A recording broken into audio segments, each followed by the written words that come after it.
দেশের মানুষ তো অপেক্ষা করছে নির্বাচনের জন্য।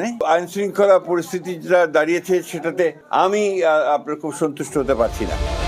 দেশের মানুষ নির্বাচনের জন্য অপেক্ষা করছে, কিন্তু বর্তমান আইন শৃঙ্খলা পরিস্থিতি সন্তোষজনক নয়। যে হারে রাজনৈতিক নেতৃবৃন্দকে হত্যা করা হচ্ছে, আমাদের দলের অনেক নেতাও এর শিকার হয়েছেন।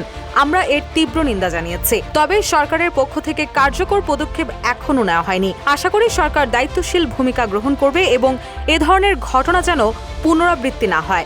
9 জানুয়ারি সকালে ঠাকুরগাঁ শহরের তাঁতিপাড়া এলাকায় নিজ বাসভবনে সাংবাদিকদের সঙ্গে মত বিনিময়কালে এই মন্তব্য করেন বিএনপির মহাসচিব মির্জা ফখরুল ইসলাম আলমগীর। তিনি দেশজুড়ে রাজনৈতিক উত্তাপ এবং নিরাপত্তা বিষয়ে গভীর উদ্বেগ প্রকাশ করেন।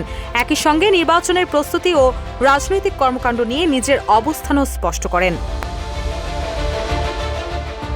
দেশে আইন শৃঙ্খলা পরিস্থিতি সন্তোষজনক নয় উল্লেখ করে মির্জা ফখরুল বলেন, বিএনপি নেতাদের হত্যার ঘটনায় সরকার কোনো কার্যকর পদক্ষেপ নিচ্ছে না। আমাদের দলের অনেক নেতা হত্যাকাণ্ডের শিকার হয়েছেন।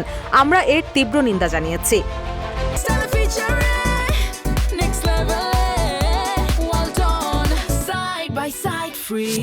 নিরাপত্তা বিষয়েও তিনি মন্তব্য করেন। বিএনপির মহাসচিব বলেন, আমি নিজের নিরাপত্তার জন্য কোনো বুলেট প্রুফ জ্যাকেট পরছি না।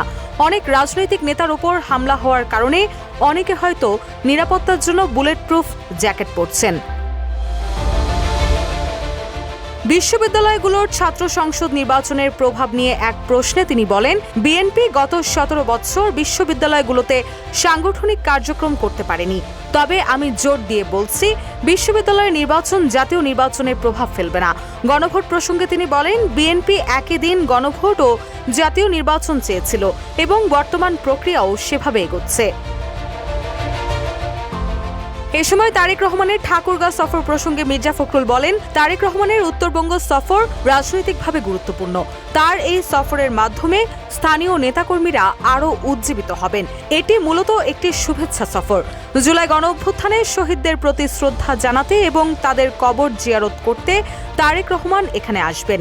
একই সঙ্গে সাবেক প্রধানমন্ত্রী বেগম খালেদা জিয়ার রুহের মাগফিরাত কামনায় ঠাকুরগাঁয়ের বড় মাঠে আয়োজিত গণদোয়া অনুষ্ঠানে তিনি অংশ নেবেন। এদিকে তারেক রহমানের এই সফরকে কেন্দ্র করে তৃণমূলের নেতাকর্মীদের মধ্যে ব্যাপক উৎসাহ উদ্দীপনা সৃষ্টি হয়েছে। স্থানীয় বিএনপি নেতাদের দাবি, এই গণদোয়া অনুষ্ঠানে প্রায় 1 লাখ মানুষের সমাগম হবে।